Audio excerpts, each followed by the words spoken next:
MR is a 34-year-old man presenting to the emergency room with a total loss of sensation in his right leg and a pain he describes as tearing located between his shoulder blades. The triage team asks him to sit down, but he can't. His right leg simply cannot support his weight.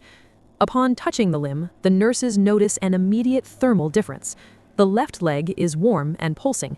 The right leg is pale, waxy, and cold to the touch. They measure his blood pressure. In the left arm, 180/100. In the right arm, 90/60. A massive discrepancy. When the attending physician looks at these numbers and MR's pale leg, he knows they aren't dealing with a muscle problem. MR is, at this moment, dying from the inside out. But to understand how a healthy architect reached this breaking point, we need to go back 12 hours in time. MR was at the end of a critical deadline, a residential complex project that had to be delivered by Monday. He had been awake for 20 hours straight. Sleep is the brain's cleaning mechanism, but MR didn't have time to clean anything. He needed focus. His survival routine involved coffee, lots of coffee. At 6 a.m., feeling the weight of exhaustion crushing his eyes, he went to the office espresso machine. He didn't pull one shot, he pulled 3. A concentrated triple espresso, black, straight into an empty stomach. Caffeine is an alkaloid from the xanthine group. It works by blocking adenosine receptors in the brain. Adenosine is what makes you feel tired. By blocking this, caffeine doesn't give you real energy. It merely hides the fact that you are exhausted, allowing catecholamines like adrenaline to circulate freely. By 6 p.m., the project was submitted. MR was vibrating, but mentally drained. To break the tension of work, he decided to go to the gym. It was chest day. He wanted to beat his personal record on the bench press. But he was tired. The adrenaline from the deadline had faded, and the caffeine crash was arriving. To compensate, MR opened his jar of pre-workout. The recommended dose was 1 scoop diluted in water. MR put 2 heaping scoops straight into his mouth and washed it down with a sip of water, a dangerous practice known as dry scooping. This meant that in a matter of minutes, nearly 800 milligrams of caffeine combined with vasodilating stimulants entered his bloodstream all at once. He arrived at the gym. His heart was already pounding, but he interpreted this as energy. He warmed up. 60 kilograms, easy. 100 kilograms, easy. He decided to attempt 150 kilograms. MR lay back on the bench. He arched his back, planted his feet on the floor. He unracked the bar. To stabilize a weight of this magnitude, the body needs to become a solid block. MR took a deep breath, filling his diaphragm, and held it. This is called the Valsalva Maneuver. By holding your breath and contracting your abdomen, you drastically increase intrathoracic pressure. This protects the spine, yes, but it also turns the chest into a pressure cooker. He lowered the bar to his chest. A normal person's systolic blood pressure is 120 millimeters of mercury. During a maximum weight lift with the Valsalva maneuver, pressure can exceed 300 millimeters of mercury. MR's heart, already accelerated by the caffeine and stress, was pumping against an immense wall of pressure. He pushed the bar up. His muscles shook. His veins in his neck bulged.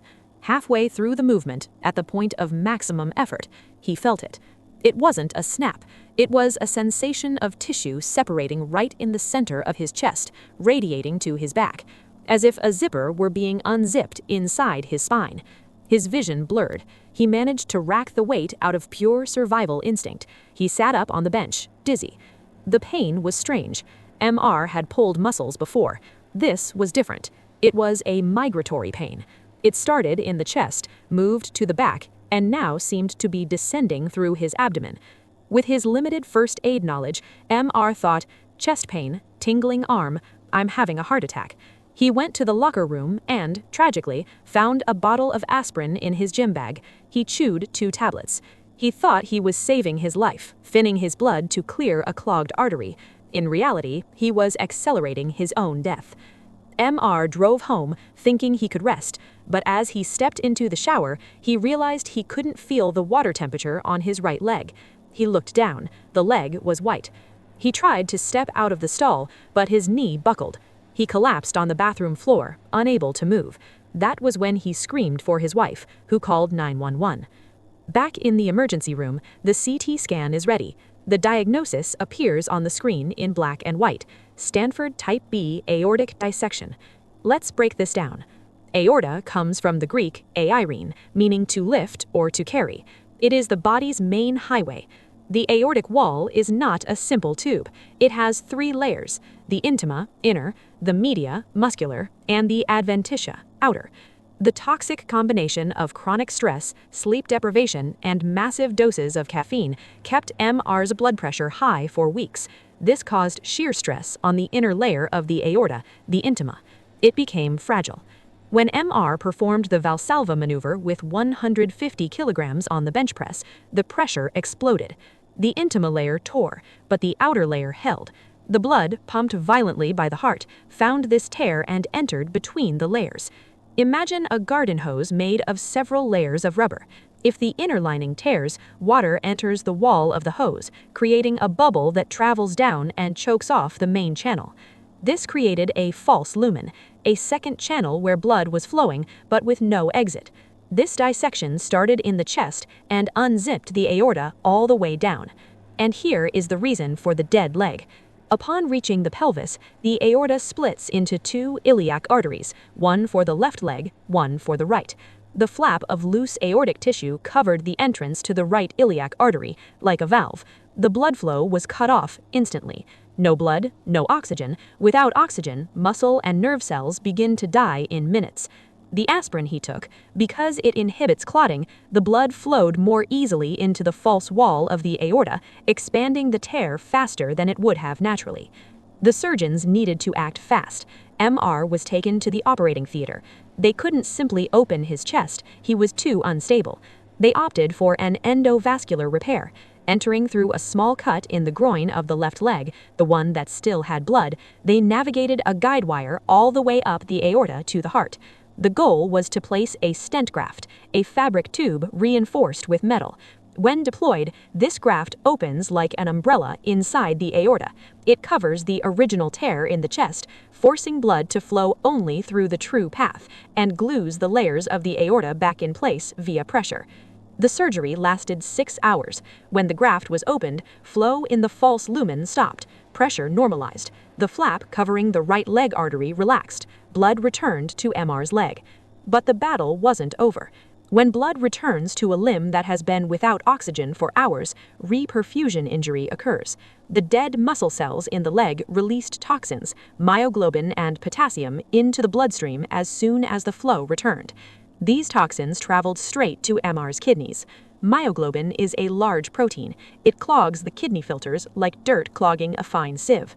2 days after surgery, MR stopped making urine. His kidneys went into acute failure. His urine turned the color of Coca-Cola, a classic sign of severe rhabdomyolysis. He required emergency dialysis. For 3 weeks, a machine did the work of MR's kidneys, filtering his blood while his body tried to recover from the massive trauma of the dissection and the surgery. MR stayed in the ICU for 25 days. He lost 15 kilograms of muscle mass. The strength he cherished so much in the gym vanished. But his kidneys, slowly, began to work again. Sensation in his right leg returned, although he still feels a constant tingling in his toes, a permanent nervous reminder of the day his blood supply was cut off. Today, MR is alive. He is back at work, but he no longer drinks coffee. He no longer lifts heavy weights. His aorta, now reinforced with metal, is a permanent weak point. Any blood pressure spike could be fatal. He only takes light walks. Caffeine is the most consumed psychoactive drug in the world. Physical exercise is the pillar of health, but human biology has mechanical limits. Our blood vessels are organic tubes, subject to the laws of physics and hydrodynamics. When we increase internal pressure with chemical stimulants and add the external pressure of extreme mechanical loads, we are rolling the dice with the structural integrity of our own bodies. MR survived because the dissection did not rupture outwardly. If it had ruptured, he would have bled out internally in less than 2 minutes, dropping dead beside the bench press. Sometimes the pursuit of maximum performance demands the maximum price. Take care.